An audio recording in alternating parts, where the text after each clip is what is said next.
Hey everybody, Max and Brian here for IGN. If you are a frequenter of various corners of the internet, you might have caught wind of something very cool, which is a leaked gameplay clip of an entirely remastered version of the original James Bond 007 Goldeneye, the N64 game. This is not a new game, this is an old game that got leaked. Brian, explain what exactly this is.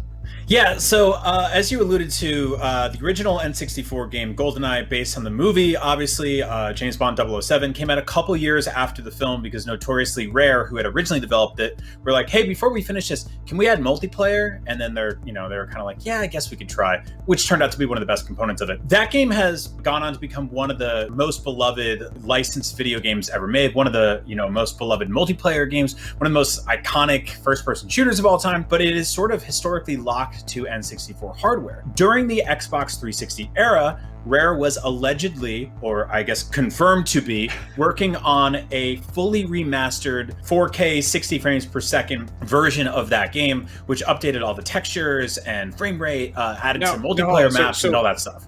The version that we've seen leaked is 4K 60 frames a second, but presumably that version that would have come out, had it come out on the 360, wouldn't have been running on that. But where did this leak come from? Who found it? Like, tell me a little bit about it. So we got a full playthrough just a few weeks ago of this game. So not just like a few minutes, but top to bottom playthrough of all of GoldenEye, a single player game, from a YouTube user named Grassloo00. He basically found this version somewhere. It's potentially, we don't know if he did it or not, but someone stole this basically directly from Rare. Whether or not somebody internally at Rare leaked it, either way, this is essentially stolen property because this was never actually released. But just this week, the files themselves have been released to the internet, and people are already going crazy for them.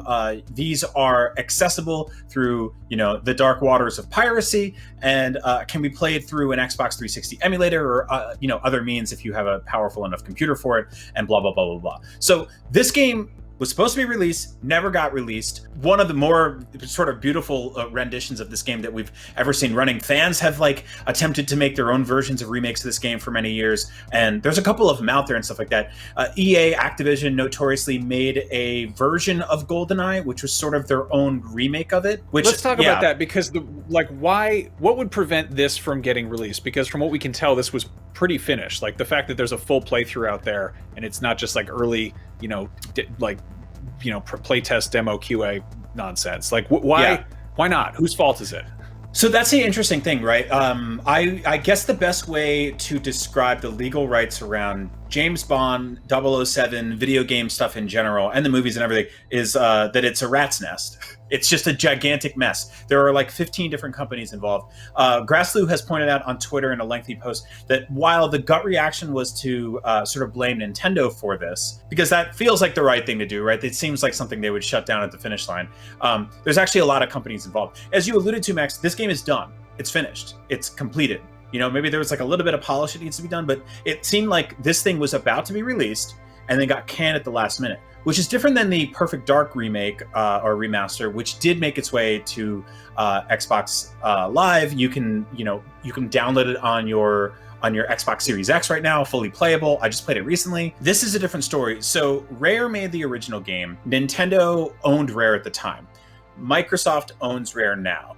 Allegedly, Rare owns the designs that they came up with for the levels, like architecturally, like the character models and stuff like that. So the DNA behind the actual code of the game. But since Nintendo doesn't have anything to do with the legal rights surrounding the James Bond license anymore, they're kind of out of the conversation here, despite the fact that people associate this game with Nintendo, because it was an N64 game. This is where it gets even crazier. So since Microsoft owns Rare was unable to put this game out in the Rare Replay collection that came out a couple years ago. EA and Activision owned the James Bond license the video game rights in 2011. MGM and Eon own the film rights. Universal owns the home distribution rights to Bond. A year ago, Apple and Netflix were bidding over the entirety rights of James Bond as a whole.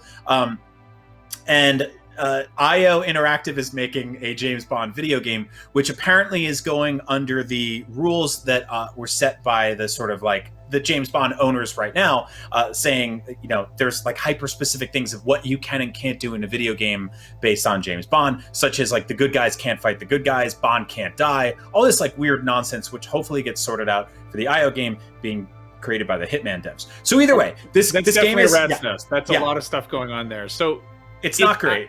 I guess I'm curious. This is weird to think about. Like, it's bizarre to see a game get this made and then not come out. Like, it seems really odd that it would get this far in production, or pretty much all the way through production, never see the light of day, never get an announcement, and also just not get put out there. Like, did somebody not email the right person? Did someone not get permission? Has anyone in an official capacity commented on this in any way, or is it just this weird, incredibly rare, no pun intended, leaked game out in the wild?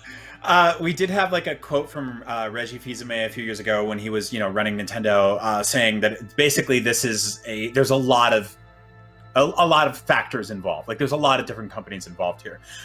This is a weird scenario because, like, this is a finished game. It is a beloved game.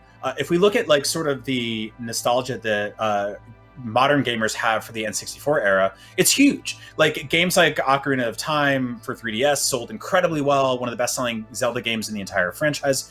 Just recently, Super Mario 3D All-Stars, sort of like headlined by Super Mario 64, sold incredibly well. There's a market for this era. Oh, no, absolutely. People want to play these argue, games. just on a sheerly historical level, like, you could argue this was the first good first-person shooter on consoles. Right. Like, this revolutionized that. And it's also, again, it's a you know, incredible use of a licensed property. And the fact that it's like it's just owned by 3.5 different people for whatever reason is just, that's heartbreaking. And the fact that also, again, you touched on this, but this is, if you were to go and download this and play this, it's not even, I don't even know if it constitutes as piracy because it was never officially released. I think it might even be like count as like, you know, acquisition of stolen goods, because we don't know what. Like, that's which is this never happens. Like, this never happens. Like, you get maybe like an unfinished, you know, like NES cart from 1987 or something, or you get like, yeah, here's the Battlefront 3 that will never come out. But it's bizarre to see an entirely like this finished copy of a game that's out there, and like, even if you want to spend money on it, you can't. Like, it's bizarre. Yeah, no, it's such a bummer because it's like, I love this game. A lot of people love this game. News about this game is blowing up right now. There's crazy nostalgia for it. We just hit an anniversary for the film recently, which made me feel incredibly old. It's like there's no reason outside of like money and legal ownership and rights where this couldn't be settled. Now, obviously, that's a pretty big thing to hand wave because there's a lot of companies involved. But I really just want everybody to sit down and sort this out, because like, we need this. Like, this is outside of just being like an awesome game, this is like an integral part of video game history, and making this accessible in 4K, 60 frames per second on modern consoles and PC, and even throw it on Switch. I think it's just like incredibly important for gamers, for history, for posterity, all that fun stuff. Like, it's such a bummer. But in the meantime, this exists. You can look at it. You can, you know, wink, play it. It's out there. No winking. Don't do the winking. We're not gonna get in trouble.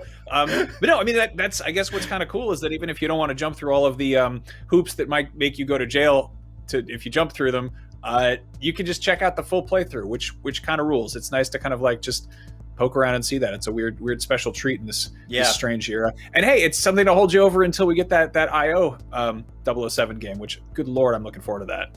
Absolutely. I mean, like, I don't know. The thing is, like, when you say Goldeneye to people, like, everybody has like their favorite levels, their favorite setup and stuff like that. Like, there's a single player game that has like some of the most iconic cheats of all time, from like paintball mode and, you know, big DK mode to multiplayer with like slappers only and, you know, odd job. There's so much around this game that's culturally significant to the medium of video games. And I really hope that the companies put their nonsense aside and figure out a way to bring this to audiences. And so let us know in the comments, what was your favorite Goldeneye level? What was your weapon of choice? And if you want more Goldeneye featuring Brian, you actually sat down with the director of that classic film for the anniversary, along with Famke Janssen, Xenia Onatopp herself, to actually just do a full commentary. So yeah, pull it up. It's easier to legally stream the movie than it is to legally play the game. So Yeah, I specifically told her, hey, like your character killed me a lot in that game, and she was like, I'm sorry. So that's a fun moment. That's weird. Anyway, for everything video games, 007, and the complicated matter of legal issues surrounding beloved licenses from your childhood, keep it right here on IGN.